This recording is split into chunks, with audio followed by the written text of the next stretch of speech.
ಸಂಸತ್ನಲ್ಲಿ smoke bomb ಪ್ರಕರಣ ಏನಿದೆ, ಈ ಪ್ರಕರಣ ಹೊಸ ತಿರುವುಗಳನ್ನು ಪಡ್ಕೊಳ್ಳುತ್ತಾ ಇದೆ. ರಾಜಕೀಯ ನಂಟು ಕೂಡ ತಗೊಳ್ತಾ ಇದೆ. ಟಿಎಂಸಿ ಶಾಸಕರ ಜೊತೆಗೆ ಸಂಸತ್ನ ಸ್ಮೋಕ್ ಬಾಂಬ್ ಆರೋಪಿ ಟಿಎಂಸಿ ಶಾಸಕ ತಪಸ್ ರಾಯ್ ಜೊತೆಗೆ ಲಲಿತ್ ಝಾ ಕಾಣಿಸಿಕೊಂಡಿದ್ದು, ಶಾಸಕರ ಜೊತೆಗೆ ಆರೋಪಿ ಇರುವಂತಹ ಫೋಟೋವನ್ನು ಈಗ ಬಿಜೆಪಿ ಬಿಡುಗಡೆ ಮಾಡಿದೆ.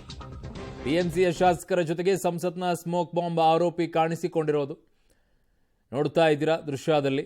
ಈಗ ಯಾರು ತಲೆಮರೆಸಿಕೊಂಡಿದ್ದಾನೆ, ಈ ಲಲಿತ್ ಝಾ ಅಂತ ಹೇಳಿ, ಅವನು ಕಾಣಿಸಿಕೊಂಡಿರುವಂಥದ್ದು ಟಿಎಂಸಿಯ ಶಾಸಕರ ಜೊತೆಗೆ.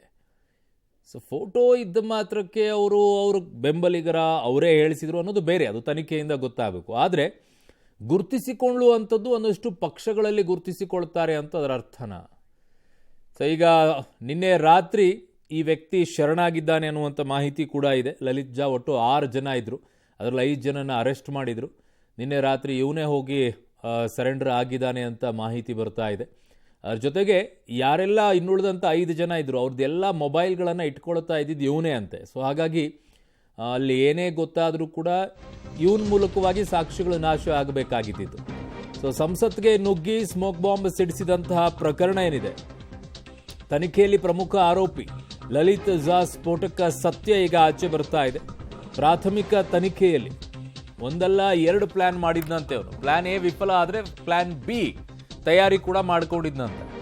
ಪಬ್ಲಿಕ್ ಟಿವಿಯಲ್ಲಿ ಸಂಸತ್ ದಾಳಿಯ ಸ್ಫೋಟಕ ಸತ್ಯವನ್ನು ನಿಮ್ಮ ಮುಂದೆ ಇಡ್ತಾ ಇದ್ದೀವಿ. ಹೇಗೆ ಪ್ಲಾನ್ ಮಾಡ್ಕೊಂಡಿದ್ರು, ಯಾವ ರೀತಿಯಾಗಿತ್ತು ಅಂತ ಹೇಳಿ.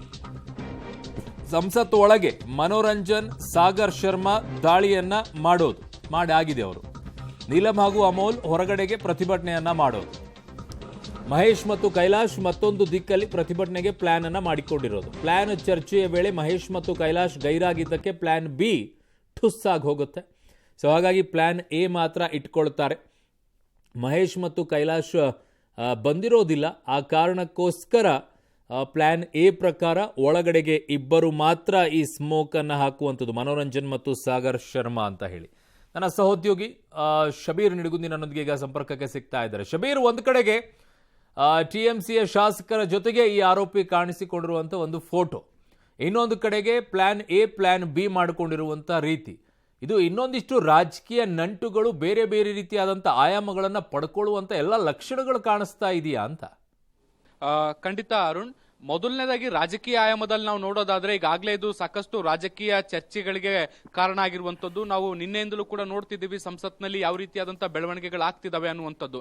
ಈಗ ಇದಕ್ಕೆ ಪೂರಕ ಅನ್ನುವಂತೆ ಅಂದ್ರೆ ವಿರೋಧ ಪಕ್ಷಗಳು ಈ ಬಗ್ಗೆ ಚರ್ಚೆಗಳಾಗಬೇಕು ಅನ್ನುವಂತಹ ಬಹಳ ದೊಡ್ಡ ವಾದವನ್ನ ಮುಂದಿಟ್ಟಿರುವಂತಹ ಸಂದರ್ಭದಲ್ಲೇ ಪ್ರಮುಖ ವಿಪಕ್ಷವಾದಂತಹ ಟಿಎಂಸಿ ಶಾಸಕರ ಜೊತೆಗೆ ಈಗ ಪ್ರಮುಖ ಆರೋಪಿಯ ಫೋಟೋ ಈಗ ಪತ್ತೆಯಾಗಿರುವಂತದ್ದು. ಅದನ್ನ ಬಿಜೆಪಿಯ ಐಟಿ ಮುಖ್ಯಸ್ಥ ಅಮಿತ್ ಮಾಳ್ವಿಯ ಅವರು ಕೂಡ ಈ ಒಂದು ಫೋಟೋವನ್ನ ಟ್ವೀಟ್ ಮಾಡಿದ್ದಾರೆ. ಫೋಟೋವನ್ನು ಟ್ವೀಟ್ ಮಾಡೋ ಮೂಲಕ ಟಿಎಂಸಿ ಶಾಸಕರಿಗೂ ಮತ್ತು ಈ ಒಂದು ಪ್ರಕರಣದ ಪ್ರಮುಖ ಆರೋಪಿಗೂ ಏನ್ ಸಂಬಂಧ ಅನ್ನುವಂತ ನಿಟ್ಟಿನಲ್ಲಿ ಪ್ರಶ್ನೆಯನ್ನ ಮಾಡುವಂತ ಕೆಲಸವನ್ನ ಮಾಡಿದ್ದಾರೆ. ಈ ಫೋಟೋ ಈಗ ಸೋಷಿಯಲ್ ಮೀಡಿಯಾದಲ್ಲಿ ಸಾಕಷ್ಟು ದೊಡ್ಡ ಪ್ರಮಾಣದಲ್ಲಿ ವೈರಲ್ ಆಗ್ತಾ ಇದೆ. ಫೋಟೋ ತೆಗೆಸ್ಕೊಂಡಿದ್ದಾರೆ ಅನ್ನುವ ಮಾತ್ರಕ್ಕೆ ನೇರವಾದಂತಹ ಸಂಪರ್ಕ ಇದೆಯಾ ಅನ್ನುವಂತಹ ಮಾತುಗಳನ್ನ ಹೇಳಲಿಕ್ಕೆ ಸಾಧ್ಯ ಇಲ್ಲ. ಇದು ತನಿಖೆಯಿಂದಲೇ ಹೊರ ಬರಬೇಕಾಗುತ್ತೆ. ಯಾಕಂದ್ರೆ ಬೇರೆ ಬೇರೆ ಕಾರ್ಯಕ್ರಮಗಳಲ್ಲಿ ಭಾಗಿಯಾದಂತಹ ಸಂದರ್ಭದಲ್ಲಿ ಫೋಟೋ ತೆಗೆಸ್ಕೊಂಡಿರುವಂತಹ ಸಾಧ್ಯತೆಗಳನ್ನ ನಾವು ನಿರೀಕ್ಷೆ ಮಾಡಬಹುದು. ಹೀಗಾಗಿ ಇದನ್ನೇ ಮುಖ್ಯ ಏನು ಎವಿಡೆನ್ಸ್ ಅನ್ನುವ ರೀತಿಯಲ್ಲಿ ಇದನ್ನ ಪರಿಗಣಿಸಲಿಕ್ಕೆ ಸಾಧ್ಯ ಇಲ್ಲ.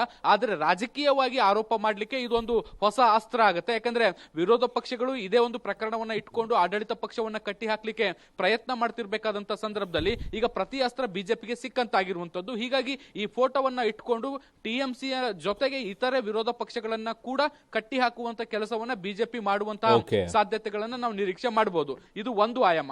ಇನ್ನು ತನಿಖೆಯ ವಿಚಾರಕ್ಕೆ ಬಂದಂತ ಸಂದರ್ಭದಲ್ಲಿ ಈಗ ತನಿಖೆ ಬಹಳಷ್ಟು ಪ್ರಮುಖ 2 ಪ್ಲಾನ್ಗಳನ್ನ ಮಾಡ್ಕೊಂಡಿದ್ರು.